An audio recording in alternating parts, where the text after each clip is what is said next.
How's the royal family? I pray that everyone is doing well. Well, my royal family, we gonna go on round 2 on this.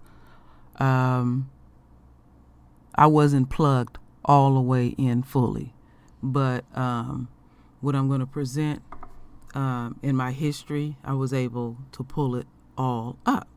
So, what I'm about to present to the royal family, y'all are not going to be happy about it at all. So, there's 2 people that you need to keep on your frontal lobe. First and foremost, Nita Lori, and McNear Jones. All right. So, we're going to start back with Nita. Now, we know that Congress, let's go over here real quick, holds the purse strings. We know this. And they're quite selective about how they issue out funds. And I have a bonus video. I ain't said that in a long time to present to the royal family that's going to make you piss to the core. All right? So, what I'm going to do first is I have something that I'm going to read here to the royal family.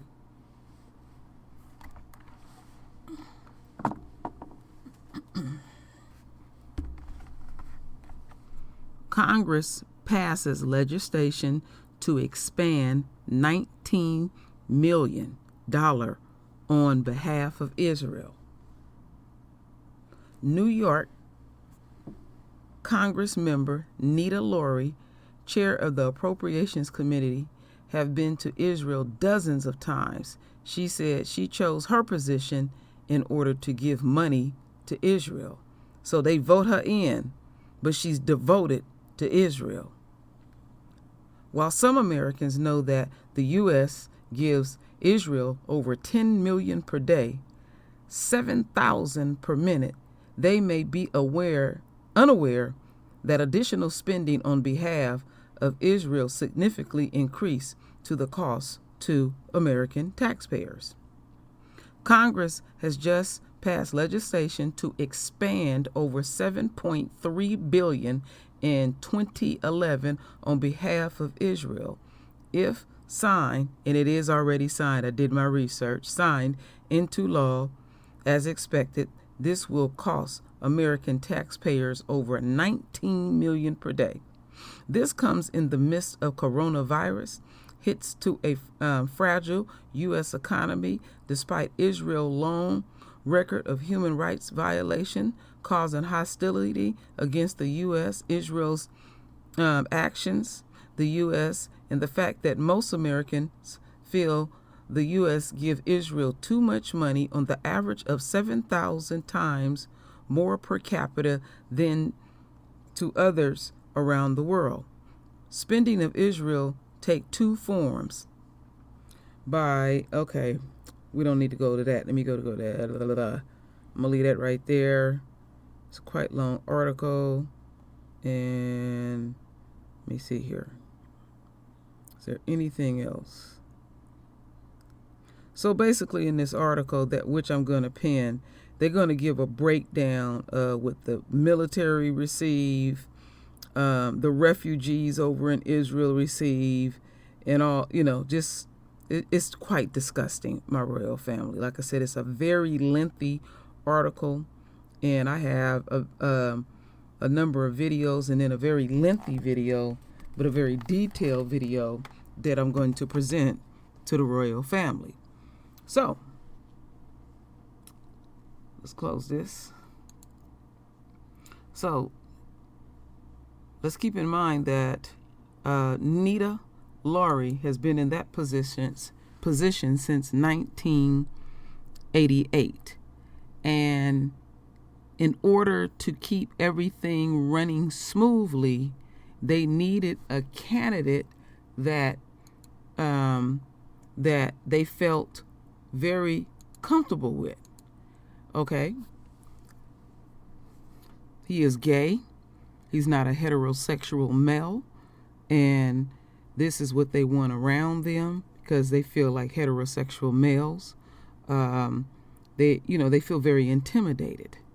And so in order for him to get this position, he demonstrated something to the enemy that he's willing to go along with the program. So he is 100% totally compromised, totally going to fit in perfectly like a glove and just keep her legacy going, because her only ultimate goal was to make sure, keep that in your frontal lobe, that Israel receive our money. Ain't that ironic? We going amidst this coronavirus, people unemployment, and then they play games with us when it comes to our reparations. So we already know he ain't even thinking about reparations. All he worried about is keeping Massa happy when he on that plantation. So,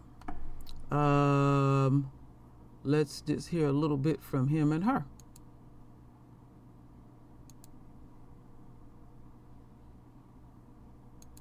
Congresswoman Nita Lowey on Thursday announced she will not seek re-election in 2020. Lowey, 82, was first elected to the House in 1988 and rose to become the most senior member of the powerful House Appropriations Committee. She said in a statement, quote, "After 31 years in the United States Congress representing the people of Westchester, Rockland, Queens, and the Bronx, I have decided not to seek re-election in 2020.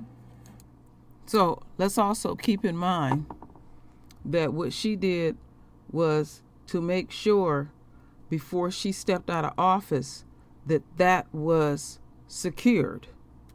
She made sure that after being in office since 1988, this woman is 83 years old.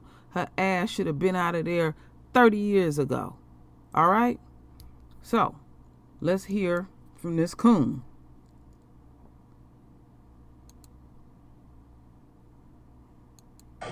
That Democratic congressional candidate, Mondaire Jones, joins me right now from South Nyack, New York. Thank you very much for your time. I want to start, I'm really interested in the makeup of your district and this moment, right? It's a blue district, where the expectations are you will win in November, but it is a district that's over 60% white. It's a wealthy district. It doesn't necessarily, I think what raises the question to me is, when you look at the movement that's going on around the country right now, you see a lot of white people, you see a lot of black people, you see a lot of brown people. Do you think that your win in this primary reflects this moment that we're in society right now? I think it does. This is a district that, as you noted, is an affluent district, right? It's the 19th most affluent congressional district in the United States of America. But it is also, as I have said repeatedly on the stump, a tale of two cities, right? So the average household income in my district is approximately $100,000. But as the New York Times said in its endorsement of my campaign a few weeks ago, there are pockets of deep poverty, like where I grew up in the village of Spring Valley in Rockland County. We are no stranger to ice raids all throughout our district, and we are familiar with the devastating impacts of climate change, especially in our river towns, which flood whenever it rains. And so we've got a lot of problems here, and I think it is really the latest step for progress in the progressive movement for me to now be running to represent Bill and Hillary Clinton and also Andrew Cuomo in my district. We can do well in the suburbs, even as we compete successfully in places like New York City. So I've been interested in reading some of your speeches over the course of the campaign, kind of the politics is personal, the lived experiences, bringing that to Capitol Hill. I've covered Congress for the last decade plus, and you see the members that have those often contribute more, or maybe more viscerally to some of the debates that they have because they've lived it. Is that kind of how you view your perspective if and when you get to Capitol Hill? Absolutely. I don't think it's any coincidence that I was the only candidate in a crowded 8-way Democratic primary talking about criminal justice and policing reform before the murder of George Floyd. And I also don't think it's any coincidence that the only reason we're talking about a Green New Deal is because voters in New York's 14th congressional district elevated a 28-year-old bartender who has a stake in the future of the planet to the halls of power in Congress. And so I do think that our policy making is informed by our lived experiences and that we get better policy outcomes when we have more people in office for whom policy is personal. So This is what I'm interested in. You mentioned a certain bartender from who you may be part of her delegation here in a couple of months. Progressive have a voice, and I think clearly have more of a voice in the Democratic caucus in the House than they've ever had before. But they are still, I don't think, a majority. They haven't won every single debate. Do you feel like you can change that if you win your election and get to Capitol Hill in January 2021? You know, progress is often incremental. And one thing that I'm really pleased by is that public opinion shows that any number of progressive policy proposals are largely popular with the American people.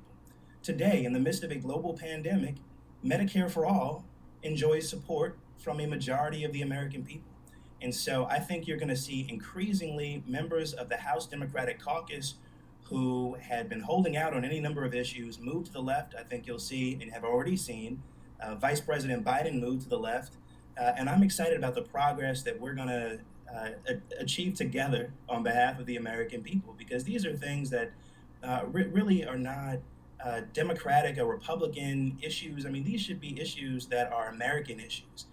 Quality, affordable housing, health care for everyone in the richest nation in the history of the world, relief from crippling student debt so that we can liberate an entire generation of young people to meaningfully participate in this economy. And of course, perhaps most of all, saving the planet from climate catastrophe. Yeah. It's going to be very interesting to have you in the hallways, assuming you win in November. And as I told you during the commercial, when I come up to you and ask you questions, you can't run away from me, okay? Because I'm going to have a recorder, I'm going to have a camera, I'm going to try and corner you in a hallway. I'm going to ask you the tough ones, all right, sir? I believe in transparency in government, so I'll be right there. That sounds great. Mondaire Jones, thank you very much for your time, for joining us on this holiday weekend. And all right, my royal family. So, we had a chance. Joining me now, the mayor of Miami Beach, Dan Take Gelber. this Mayor down. Gelber, earlier this week, you said that people are not listening, residents are not listening, in part. All right, my royal family. So we had a chance to hear his lies. And this title of this article says it all. He won the seat. And now this picture was taken July 2nd, 2020. And he's basically saying he'll be friends to Israel. You see what I'm saying? All that other shit, my royal family, on that interview, he sounds like the typical politician. He didn't even answer one damn question. He just threw out a bunch of word salad like they always do. Ain't nothing new with these people. He is totally compromised. It don't matter if he grew up in the hood. You know, his mama was a single parent. But he done worked his way so-called up, and he has demonstrated from day one that he gonna be locked in step with the enemy. See, this is one of the enemy's supporters that I talk about often, my royal family.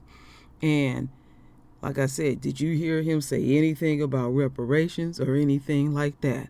No, not at all. So when he go up there, they gonna run it down. No, trust and believe, she gonna run it down to him. What he's supposed to do, lock in step. Even put it in writing and tell him he better follow it verbatim. So my royal family, let's listen to this long video. Then I have a little short snippet of a bonus video that I'm going to present to the royal family.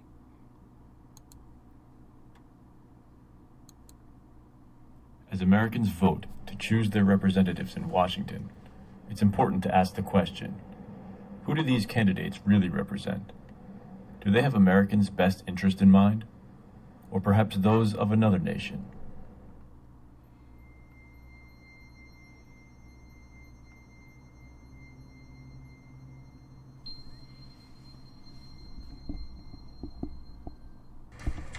What the lobby is all about is to make sure that Israel gets special treatment from the United States forever. We try and go through student government and pass bills. I mean, you know, looking back on it now, it's helpful. It's total crap. Yes, in general, obviously. But also, it's just, I don't know, it doesn't do anything. I mean, fighting back against it has no practical effect. What has a practical effect is getting Congress to give Israel military aid.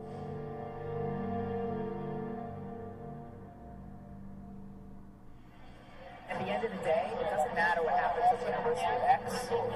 What matters is what happens here. What matters is what happens in the capitals of the state, the capitals of the country. Does the war of ideas matter? I don't know. I know that getting $38 billion in security aid to Israel matters, which is what AIPAC is doing. That's what I'm proud to be and have been a part of for so long.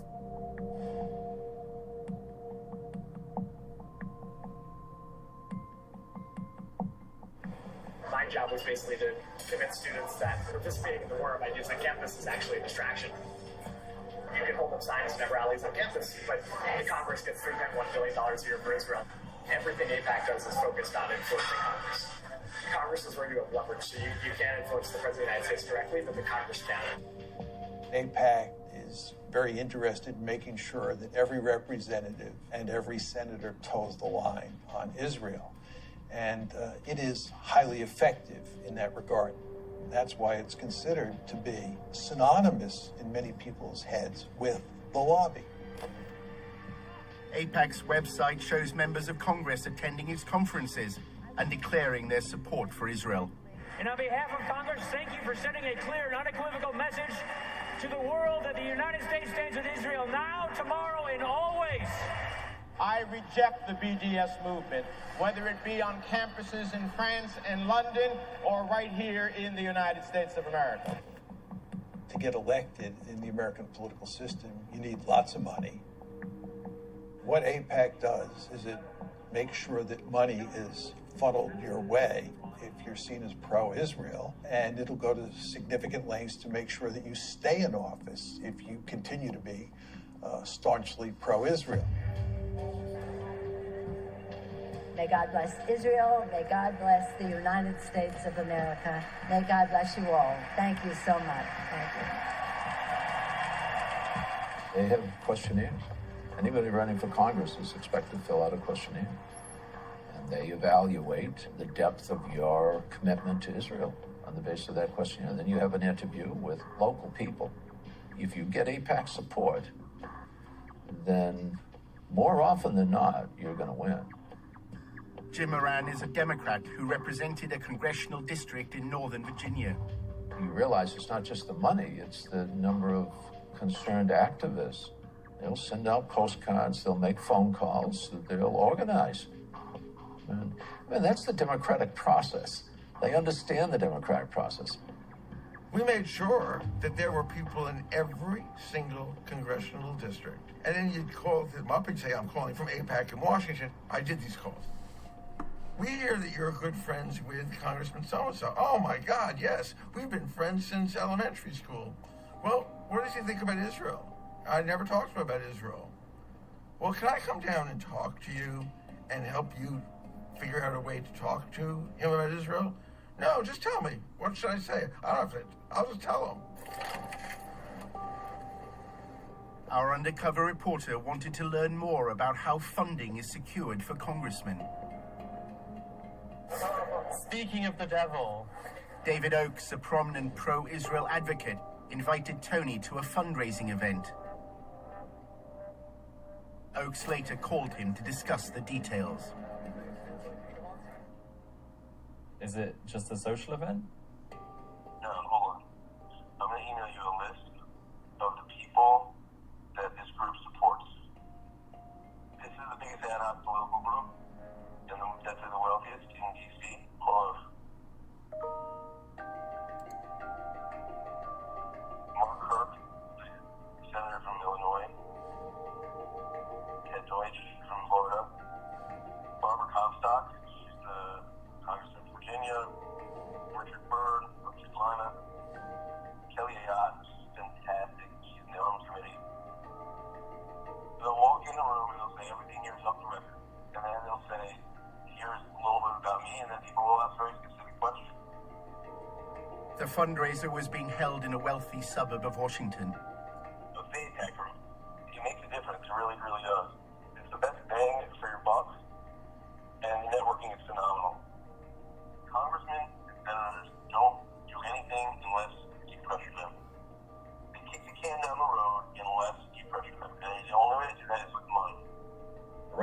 current contribution limit from any person to a candidate is $2,700. Now that's a lot of money, you know, and that can certainly buy some gratitude with the lawmaker.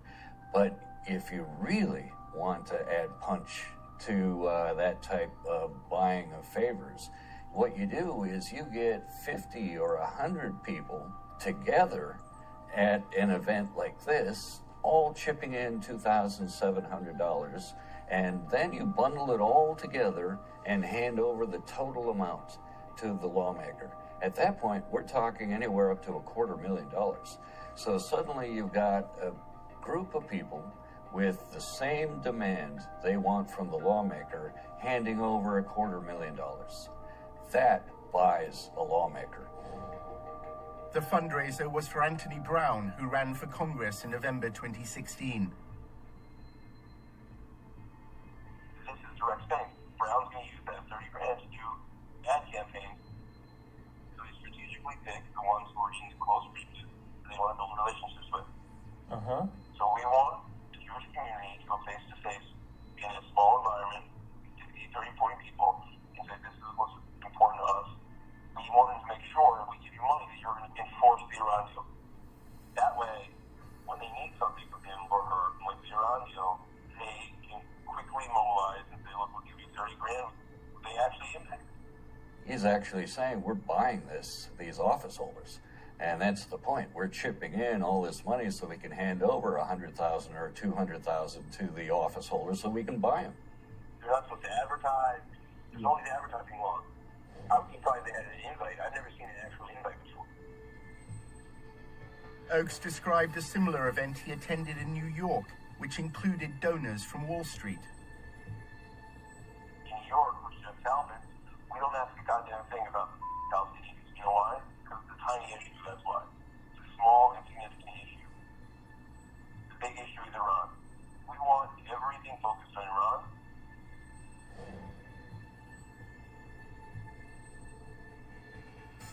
What happens is Jeff meets the congressman in the back room, tells them exactly what his goals are. And by the way, Jeff Talbot is worth $250 million. Basically, they hand him an envelope with 20 credit cards and say, you can swipe each of these credit cards for $1,000 each. There is a disclosure law that is designed to highlight whether there may be potential money laundering going on in events like this. And that is if the funds are earmarked. And that means the organization has to disclose who showed up at that event and how much each individual chipped in and what they handed over to the lawmaker. What's the name of the group that puts this on?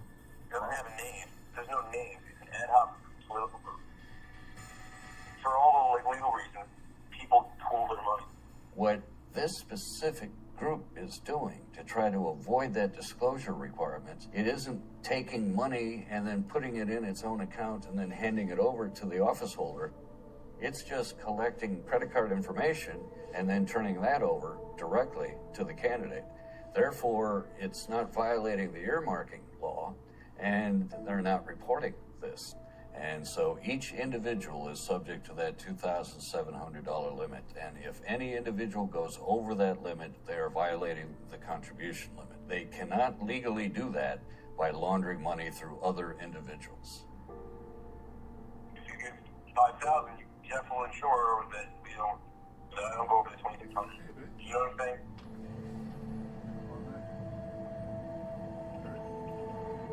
A relatively small number of families supply hundreds of millions of dollars annually to lobby politicians. One of the most effective uses of the lobby's funds occurs when Congress is on its break. Every year, they fly hundreds of members of Congress to Israel for these extended travel junkets that are really lavish. They're first-rate vacations. They'll rack up $20,000 or more for a vacation for a member of Congress. The member can bring along their spouse, and they have a great time. An attempt was made to change the law so that all expenses-paid trips would be considered a bribe. I drafted legislation to try to reform the whole profession of lobbying to get rid of free travel and gifts from lobbyists.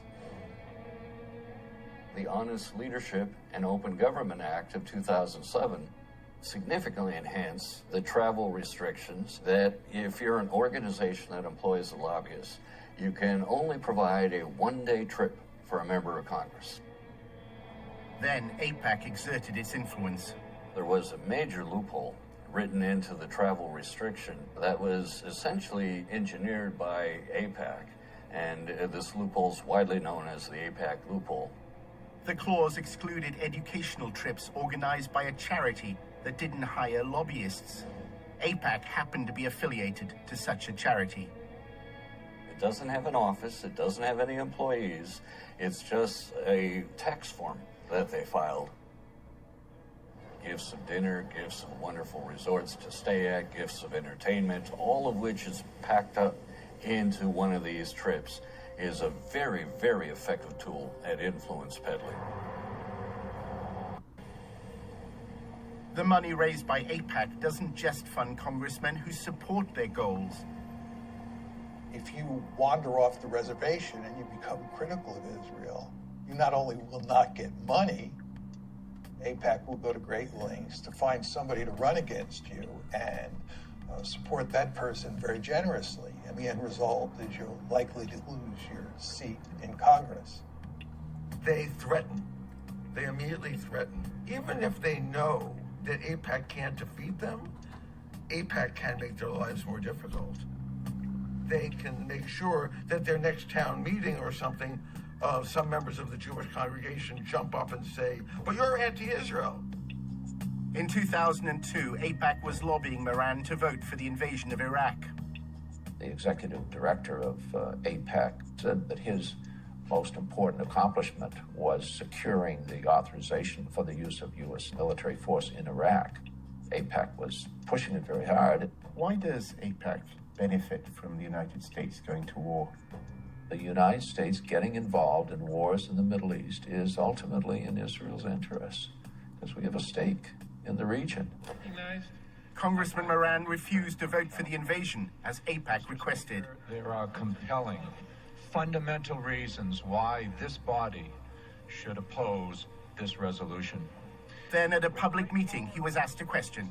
A Jewish woman actually stood up in the town hall. She said, why aren't more Jews involved in the marches against the war?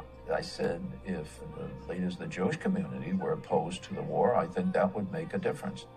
The lobby reacted, claiming this was evidence of Moran's belief in a Jewish conspiracy that was leading America to war.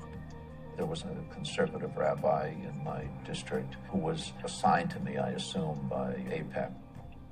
And he had warned me that if I voiced my views about the Israeli lobby, that my career would be over, and implied that it would be done through the Post. And sure enough, the Washington Post editorialized brutally. Everybody ganged up.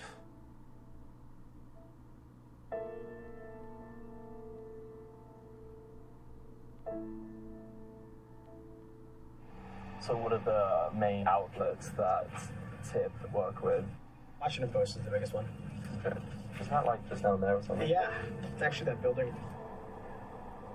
Moran claims the Washington Post's editorial board has a close relationship with AIPAC. The principal editorial board of the Post itself has been a very effective instrument because they've been able to maintain their credibility, and it's a great paper in every other way, but because they have such credibility, they're extremely effective.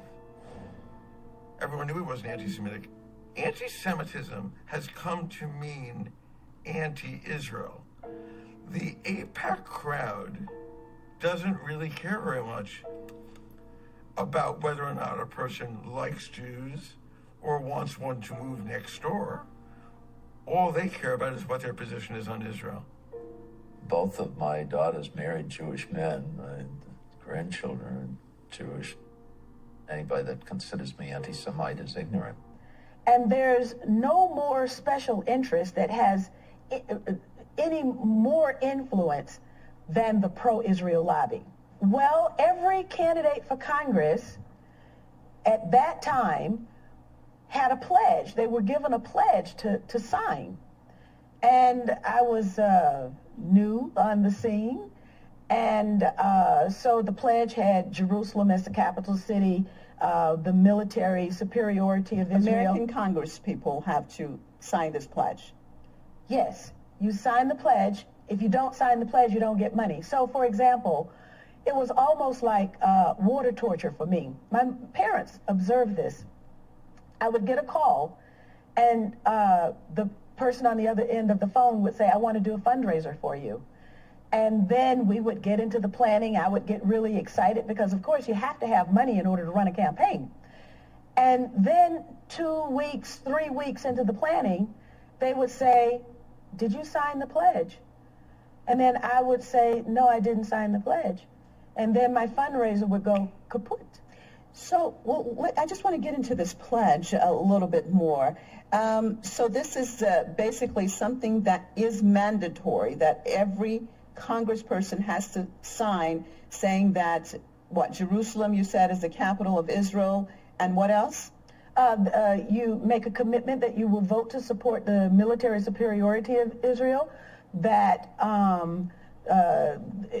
the economic assistance that Israel wants, that you would vote to provide that. This isn't a question for the Congress people serving, that they are representing, or they're supposed to be representing, the people of the United States, not a foreign country, and yet they have to pledge allegiance to a foreign state. That's what no one questions this. That's what I was asked to do.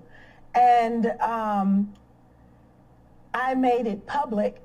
This probably nobody had said anything about it, but I made it public, and then, you know, the excuse was, well, you know, those were just overzealous advocates for Israel. So then the tactic changed, and but this is what is done for 535 members of the United States Congress. 100 senators, 435 members of the House of Representatives have to now write a paragraph, which basically says the same thing. So it's not a pledge, but it's a paragraph, and you post it, and, you know, there are these forums you have to go to at the synagogues or whatever. And then, you know, if you don't perform appropriately, then you don't get money to run your campaign. The problem is that it requires an awful lot of money to run a campaign. I am convinced that it constitutes a danger for all America and threatens to rip the fabric of our democracy. Says the emergence of a network of pro-Israel PACs as an important source of campaign funds for federal candidates has become an issue of intense controversy, even among American Jews who want to promote Israel's security but don't want to be perceived as being driven by a single issue. I didn't say that, that's what this book said. There was little doubt that contribution decisions are centralized either through a formal or informal arrangement, and then it proceeds to list these pro-Israel PACs. It says it is well documented that many of the pro-Israel PACs were created with AIPAC's encouragement. One would think that given the terrible brutality that is visited every day of the year against the poor Palestinians in the occupied territory, that the American congressmen, the American senators would be lined up 50 deep every day in their chambers to speak with outrage and anguish about what was going on in the occupied territory. But you can search the congressional record, which prints every word that is said in both chambers of the Congress, and not find one word of criticism of Israel for its behavior.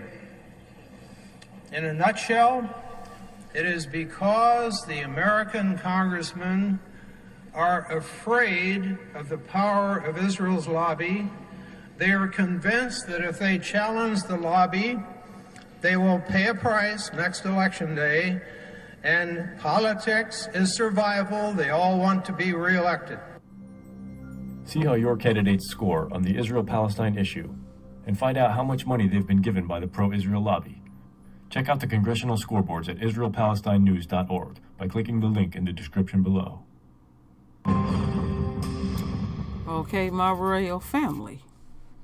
So, we really get to see how the enemy operates and how those imposters, those very imposters that stole everything from us, and how they bully America, and how they have set it up that even the descendants of Jews receive reparations. I mean, this is quite atrocious. It pisses me off. 7,000 per minute. And I had said that this country could give every man, woman, and child $10,000 a month from here on out, and they still won't be broke. And they are demonstrating that the enormous amount of money that they are giving to Israel, and then all the atrocious things that they do to how they military get down over there. So let's listen to this quick bonus video. And this is, again, Nita Lowry. Want to hear what comes out of the horse's mouth. You know, it was a difficult thing. When I was elected head of the Appropriations Committee, obviously you're the boss. I can choose any subcommittee I want.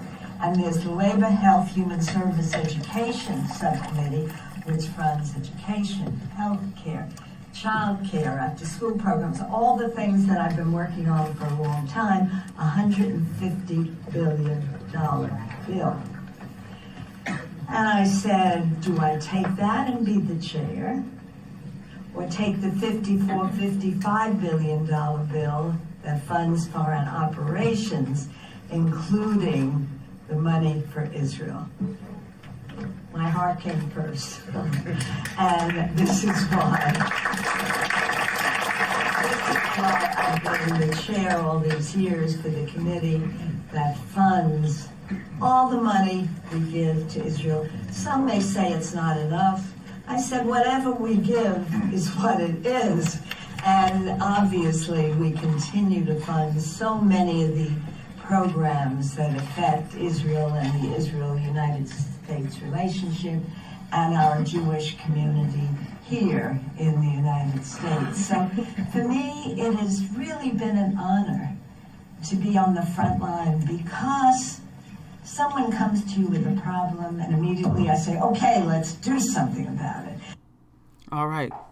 Now you hear what this old ass hag did with our tax-paying dollars. The decisions that she made, and the American people voted her raggedy ass in office. And this is who is going to replace her. And not a damn thing is going to change. All that shit he talking is straight ass bullshit. But let's not lose sight of Cynthia McKinley and the things that she said, how they got down, because, you know, she rejected everything up there when she entered basically a cesspool. I mean, this has to be reported, because I just reported about I put a special spotlight on Florida, and they receiving pennies down there, and some people not even pennies. Some folks ain't receiving anything at all. But this is going all this stuff is going through the United States, because when I was doing my deeper research, they quietly slipped that in. They know they wrong. See, when people get down like that and smile in your face, our Father don't like that. They got a special place in hell for people like this to continue to do this stuff. And they have allowed these imposters to bully them, that they're going to receive more foreign aid than anyone. No. very little foreign aid. You make your own country operate. I found out and didn't even notice that they have abundance of diamonds over there in Israel. So mind your damn diamonds. Well, they ain't even theirs either. That's our shit too. Why you ain't doing that? What are they offering? That's the question that I want to ask. What the fuck is they offering to this country? That is our money. And then these people want to play games with our reparations, want to just have, want to sit down and just talk about it to nausea. To nausea. That's why we are watching America kingdom fall and implode on thyself, because they keep doing the same repetitive shit. I remember a long time ago, Farrakhan said, oh, America has a way out, but she ain't gonna take it. No. They have already spoke volumes how they gonna get down in this country. This is quite atrocious, quite disgusting, and folks are bleeding over here. And they didn't deliberately put glitches in the system where people can't receive a penny. And then you got the nerves to want to reduce. Now you got to remember, in Florida, they get $245 a week in unemployment. And then they want to take the unemployment and be $200 a week. $600 ain't even enough. $1,000 ain't even enough. $2,000 ain't even enough. Over there in Germany, they receiving $5,000 a month.